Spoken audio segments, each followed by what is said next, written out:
Isang bagong dokumento ang muling nagpapatunay na mas naunang ang nalikha or na-create sa XRP bago pa man umiral ang kumpanya na Ripple.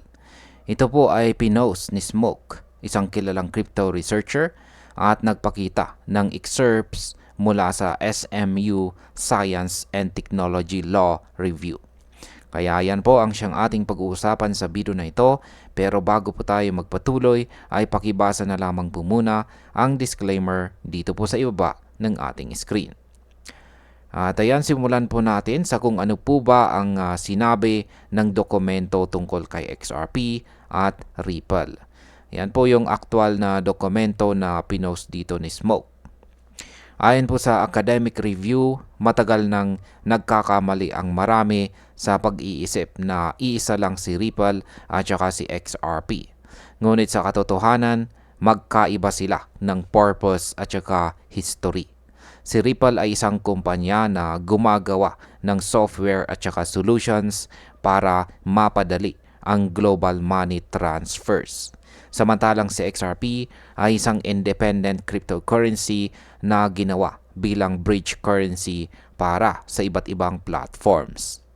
Ang malinaw po na distinction na ito ay nagpapakita na si XRP ay may sariling buhay at hindi po pag-aari ng Ripple.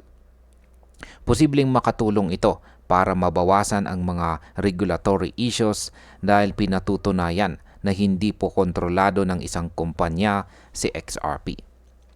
Ngayon ay bakit po ba mahalaga ang separation ni XRP at ang Ripple?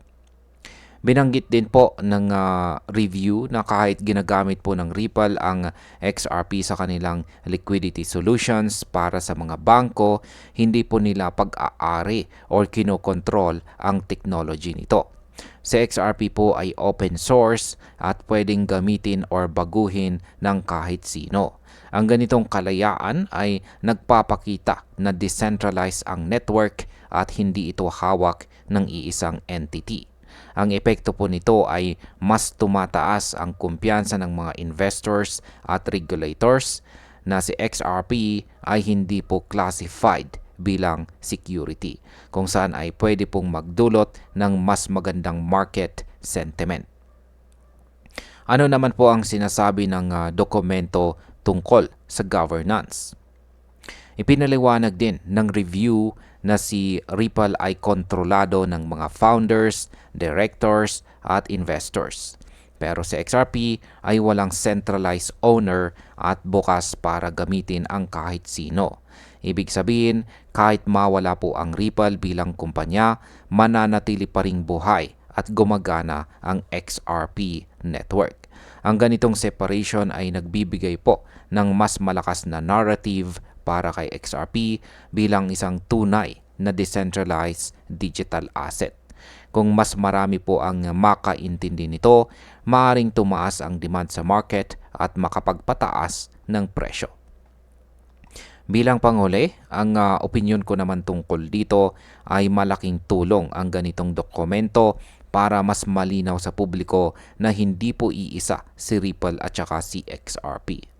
Mas magiging madali para sa mga regulators na kilalanin po si XRP bilang independent crypto at hindi security. Ito ay maaaring maging magandang balita para sa presyo dahil mas dadami ang kumpiyansa ng mga institutional at saka retail investors na pumasok kay XRP. Sa tingin ko, kung mas maraming ganitong malinaw na impormasyon ang lalabas, mas lalakas pa ang market position ng XRP sa hinaharap. At ayan, hanggang dito na lamang po tayo sa video na ito mga ka-crypto. Marami pong salamat sa panunood.